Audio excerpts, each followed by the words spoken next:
manusia ke dalam kehinaan dan kehancuran. Tetapi ada di antara mereka yang patuh pada aturan Allah sesuai firman Allah, "Wa ma khalaqul jinna wal insa illa liya'budun." Tidak kuciptakan jin dan manusia kecuali untuk beribadah kepada. Jadi ada di antara jin yang taat kepada perintah tersebut, mereka benar-benar menyembah Allah, tidak menyekutukannya.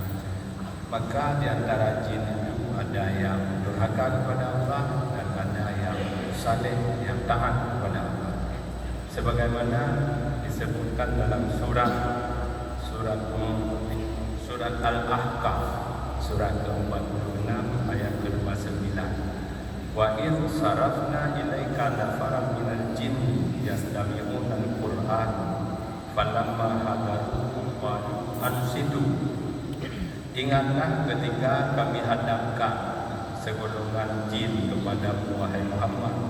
Satu rombongan dari kalangan jin Allah hadapkan kepada Nabi Muhammad, yastami'una al-Qur'an, mereka mendengar bacaan Al-Quran yang dibaca oleh Rasulullah. Falamma hadaruhu qalu ansitu. Ketika mereka telah datang di hadapan Nabi Muhammad, ketika telah hadir pada Nabi Muhammad SAW, lalu para jin-jin itu berkata kepada teman-temannya yang lain, ansitu, diam serta dengar bacaan yang dibaca oleh Rasulullah. Supaya diurutnya di jin-jinnya gepu dengar nama lain. Rakan-rakan kajian dia belajar Al-Quran dengan baca oleh Rasulullah. Falamma qudiya, dan kata Al-Quran telah selesai dibaca oleh Rasulullah, wallau ila qaumihim mundirin, mereka kembali kepada kaumnya untuk memberi peringatan kepada yang lain yang belum mendengar bacaan Al-Quran tersebut. Yang diceritakan oleh Allah dalam Al-Quran tentang kalangan jin yang pada saat itu pernah datang menghadap Rasulullah, dan mereka berbaiat dengan Rasulullah di suatu tempat yang sekarang diabadikan nama tempat tersebut dengan nama Masjid Jin. Itu nama Masjid Jin ini di Arab. Tempat itulah terjadi baiat antara segolongan kaum jin dengan Rasulullah, yang mana rombongan jin itu siap tunduk patuh kepada ajaran yang dibawa oleh Rasulullah. Dan sepulang dari tempat tersebut, mereka memberi peringatan kepada kaumnya yang belum mendengarkan ajaran Rasulullah tersebut. Awalnya juga melakukan dakwah. Ipugah cara-cara yang lain. Uikul ya wajibnya qalu ya qaumana, wahai kamu, inna sami'na kitaban unzila min ba'di Musa musaddiqan lima baina yadayhi. Wahai kamu, kami telah mendengar Al-Quran yang dibaca oleh Rasulullah yang diturunkan kepada Nabi sesudah Nabi Musa. Maksudnya adalah Al-Quran yang diturunkan kepada Nabi Muhammad, musaddiqan lima baina yadayhi. Al-Quran itu membenarkan ajaran yang sebelumnya. Yahdi ilal haqqi, Al-Quran itu menunjukkan manusia kepada kebenaran, wa ila tariqil mustaqim, dan kepada jalan yang benar. Ya, putra bacaan ayat lain yang belum dengar, yang mana di kalangan awalnya. Maka kita dituntut supaya kita lebih mulia dari bangsa jin tersebut. Maka itu setiap kita dengar kebenaran, dipegang dia Nabi, balighu anni walau ayatan, sampaikan tentang ajaran itu kepada yang belum mengetahuinya, walau sepuluh ayat yang telah kamu ketahui. Ada debu pegang waktu lain. Yang sering terjadi di kalangan manusia jenuh, mereka debu berau, mana ni pegang waktu. Jadi padahkan adalah kita jaga drone benda yang bagi seakan-akan tugas untuk menyampaikan kepada yang lain itu yang agak-agak tugas pura-pura, padahal dianjurkan dan perintah yang sangat kuat di dalam agama, sampaikan kepada umatmu yang belum mengetahui walau sepotong ayat yang telah kau ketahui. Ajarin negara berteori yang nikah walau kawan yang tekwoinan anak itu kan itu tiga plek. Padahal dia kena urut itu dia bukan hanya ilmu yang kajian yang dia ilmu kajian jadi beli lagi ilmu dengan kemudian pesan-pesan agama. Apalagi kita mau menikah, kan? Mau menikah untuk membangun rumah tangga. Jangankan membangun rumah tangga yang butuh persiapan yang cukup matang.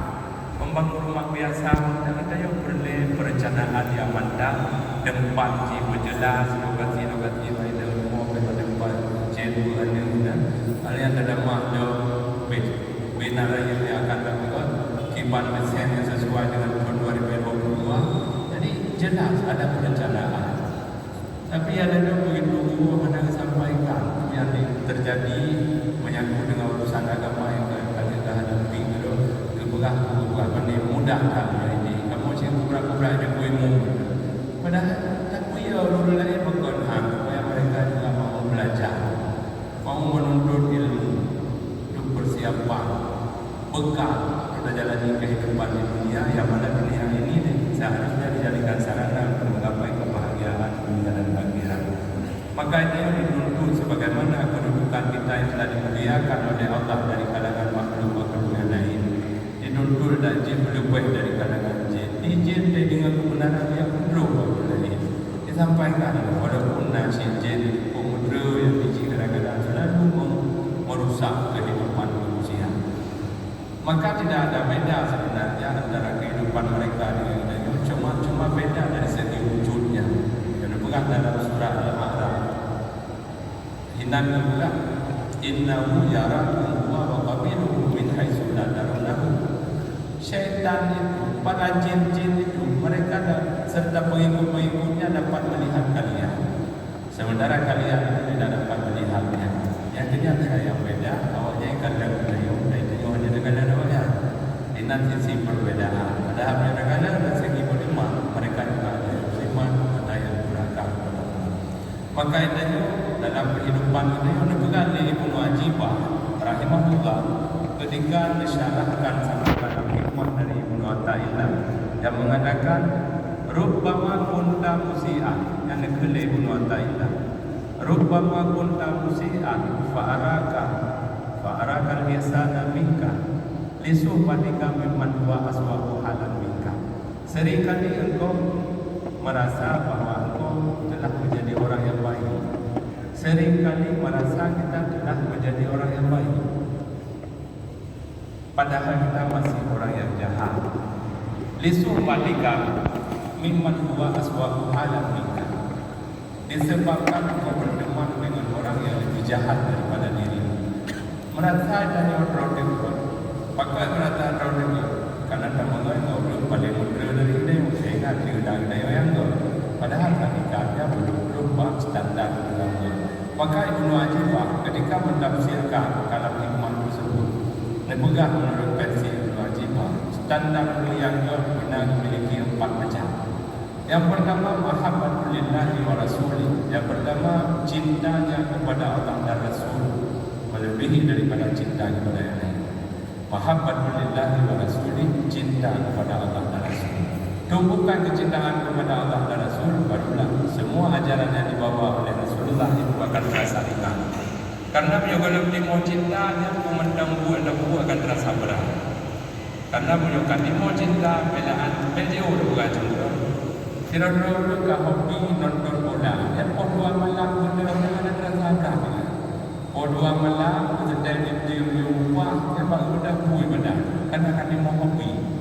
Tapi cik pura yang semayang tahajud lagi mupet pak belum cuma uang dalam kaya memang karena tidak hana hobi main bola dia udah hobi yang lebih pelagaya ya punya hobi yang lebih kasihan na cuma belum namun saya dia kasihan belum buat saya kata ya punya tempat diri mendang mencut air belum bangga dengar angin buat saya nak bayar lebu yang bungai ke guru lain. Kita naik lebu, hai pegah bandung. Lebih-lebih kata ya karena orang kau liku. Bahkan bungai ke guru lain udah naik pegah. Karena kata mau hobi kecintaan.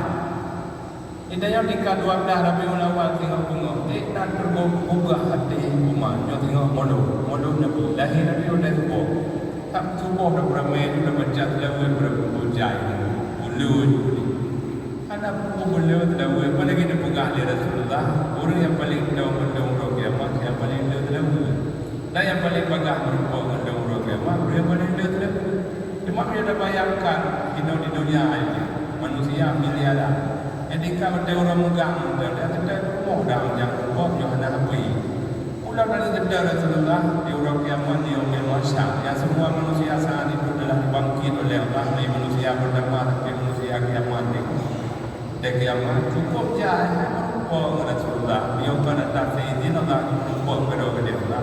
Lalu apa yang nak jadi ngam dia kepada dia merupakan. Dia akan datang seizin Allah merupakan jadi. Maka kebuka oleh Rasulullah dijanjikan oleh Rasulullah. Orang yang paling mudah merupakan orang paling mudah. Imam yang dua belas Rabiul Awal hanai dukung roh video berarti sama dengan dukna kecintaan kita kepada Rasulullah. Maka ciri-ciri orang yang kau dan berdamai ada kecintaan kepada Allah dan Rasul. Tapi dia yang kedua buka bid'ah, tapi bid'ah ada mulut bid'ah. Coba tumbuh kecintaan. Sebenarnya berkorban pada hari-hari Maulid Nabi itu berkorban apakah dalam bentuk infak, dalam bentuk kenduri dan sebagainya. Dalam sebagai wujud kecintaan kita kepada baginda Rasulullah yang menyunyian dan satu raja di masalah. Jadi yang bernama kriteria yang yaitu ada kecintaan kepada Allah dan Rasul. Itu yang pertama. Yang kedua, al-ghina billah. Dia terkaya cukup dengan Allah dalam segala permasalahannya. Al-ghina billah, merasa cukup dengan Allah dalam segala urusan yang dia hadapi, urusan ekonomi, urusan pendidikan, semua yang dia hadapi yang merupakan persoalan dalam dia menjalani kehidupan. Yang dijalani cukuplah Allah dalam hidupnya. Suatu contoh pula di saat Nabi Ibrahim dilempar ke dalam api oleh Raja Namrud. Turun malaikat Jibril, ya Ibrahim, alaka hajah, wahai Ibrahim pula berlaku dulu. Kejauh dari Nabi Ibrahim, amma ilaika fala, kedraulah hendak berlaku. Adapun kepada Allah, hasbi doai ilmu bihali. Cukuplah doaku kepada Allah dengan mengetahui Allah tentang keadaan. Jadi Nabi Ibrahim yakin Allah Maha mengetahui. Kalau Allah berkehendak kepada apa dia urusan Allah. Cukuplah Allah dalam segala keadaan. Nabi kita yang umpam oleh Allah saat merancang sesuatu dengan hasbunallah wa ni'mal wakil. Cukuplah Allah bagi kami dalam segala hal dan Allah lah sebaik-baik tempat menyerahkan segala urusan. Tetap berpedoman kepada yang demikian, berpijak pada landasan demikian, beliau berangkat apakah untuk peperangan atau ke depan-depan rencana yang lain dengan modal hasbunallah wa ni'mal wakil. Itulah merasa cukup dengan Allah dalam segala hal. Jadi yang kriteria yang walaupun bergabung dengan manusia itu sebatas wasita, sebatas sebab yang ditempuh sesuai aturan Allah. Hablum minallah wa hablum minan nas. Kemudian yang ketiga, as-sidqu fil ubudiyah. Jujur di dalam berubudiyah. Kejujuran itu pun sangat dituntut bagi setiap insan yang telah beriman kepada Allah. Kejujuran dalam beribadah, dalam menjalani kehidupan di dunia dituntut kejujuran. Sama kena wahyu kena deh, itulah jujur. Dan sama apa yang kagak ada buku tiga-tiga sama qauli fi'li, qalbi fi'li qauli sama.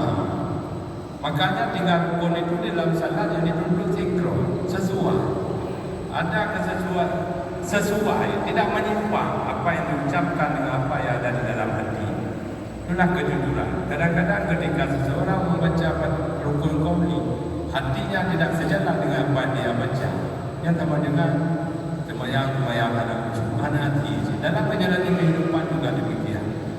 Pada kalau kita sama-sama sesuai dengan itulah as-sidqu fil ubudiyah, jujur di dalam ubudiyah. Itu tanda yang ketiga. Itu yang ketiga yang termasuk standar yang jujur. Apalagi pada tumpukan kejujuran ada cukup sulit. Di dalam WhatsApp tak susah kita munculkan kejujuran. Main telefon ni kau bukan mengumpulkan kabar aku berapa punya umur, kabar aku punya benda yang memang sulit. Tak tumpukan kejujuran dalam menjalani kehidupan. Sementara ciri yang ketiga sebagai orang yang baik untuk standar memiliki as-sidqu fil ubudiyah. Ada kejujuran di dalam berubudiyah. Yang keempat, al-yaqinu fi wa'dillah. Ada yakin tentang janji Allah. Banyak orang yang lebih yakin pada janji manusia ketimbang janji Allah. Janji manusia. janji Allah dari belas sembahyang tahajud akan dibangkitnya di hari kiamat dalam kedudukan yang mulia, dalam tempat yang terpuji, yang dukna menetap nanti. Pada kemuliaan hadis Nabi, man ahabbani kana ma'i fil jannah. Barang siapa yang cinta kepadaku maka ia bersamaku di dalam surga. Dukna yakin mati. Asalnya dari segala dalam kehidupan menyona bantuan dari manusia 2 juta orang yang coba boleh melang yang tak sedar jiu cukup gol itu melewat jika dibagi tanggung dapat orang waktu apa dia antri berjemaah padahal kalau kita ini tetapi janji Allah yang bukan lewat salat duha lewat salat rawatib dan ini semangat dulu dalam berbuat syauq dan semangat dulu dalam menghindari dosa-dosa, jangankan dosa besar, dosa kecil harus pun sudah jaga. Karena sering kalau ada orang yang jahat jalan, kalau berhenti kadang-kadang musibah mendogok dia. Jahat jalan, kadang-kadang musibahnya kalau berhenti mendogok dia. Maka hindari, jaga ada cara yang benar, ada cara pun semampu dia kita hindari. Teman sebagai manusia biasa. Kadang-kadang yang dari itu ada cara-cara beliau lewat saja yang nampun dengan istighfar, dengan berdoa, dengan istighfar dan makan bunga. Innal hasanat yuzhibun sayyi'at. Amal baik yang dilakukan itu akan dapat menghapus dosa-dosa kecil. Tak ada jimat dan cara yang betul kita tak ada cara pun bertimang kecil. Orang jahat berjalan, nah yang rupa boleh kita, kalau berjaya menunggu dia. Orang yang medan, musibah kadang-kadang kena lebang dia. Kadang kena lebang tek-tek yang beliaunya kadang-kadang dia. Kau sedih, orang boleh melebang tek-tek musibah. Yang kecil baik nak fikir, dia melebang dia mudah je kena lebang. Melebang tek-tek cukup jangan. Maka baik musibah. Dan cara dia mudah, dia campur, baik kita. Karena seringkali dosa-dosa kecil itu dapat mengantarkan seseorang untuk melakukan dosa besar. Jemaah dimuliakan Allah, inilah pesan singkat. Mudah-mudahan bermanfaat bagi pribadi Tuhan sendiri. Mari yang bernama kedudukan kita sebagai manusia yang mulia yang telah dimuliakan oleh Allah. Maka mari kita pertahankan setiap ada kebenaran yang disampaikan. Mari kita amalkan dan kita sampaikan kepada yang lain. Mujib benda lagi jadi pada kita yang manusia yang telah dimuliakan oleh Allah. Kemudian yang berikutnya, InsyaAllah tengok doakan ulama itu malam dan kegiatan di masjid-masjid, di manasa-manasa. Mari kita ramaikan sebagai wujud kita cinta kepada baginda Rasulullah yang telah mengubah wajah alamnya, yang telah mengubah kehidupan manusia yang dari jahiliyah menuju alam Islamiyah. Kemudian yang berikutnya, mari kita tumbuhkan dalam diri kita masing-masing 4 kriteria menjadi orang yang baik. Yang pertama, cinta kepada Allah dan Rasul. Yang kedua, kita merasa cukup dengan Allah, tidak was-was kepada penilaian manusia, kepada bantuan manusia. Yang ketiga, coba tumbuhkan kejujuran di dalam berkemudian. Yang keempat, mari kita munculkan yakin kita terhadap semua janji-janji Allah. Adan Allah yang ajma'in. Mari guru-guru yang simak guru-guru yang berpecah, apa yang guru sama-sama sempurnakan.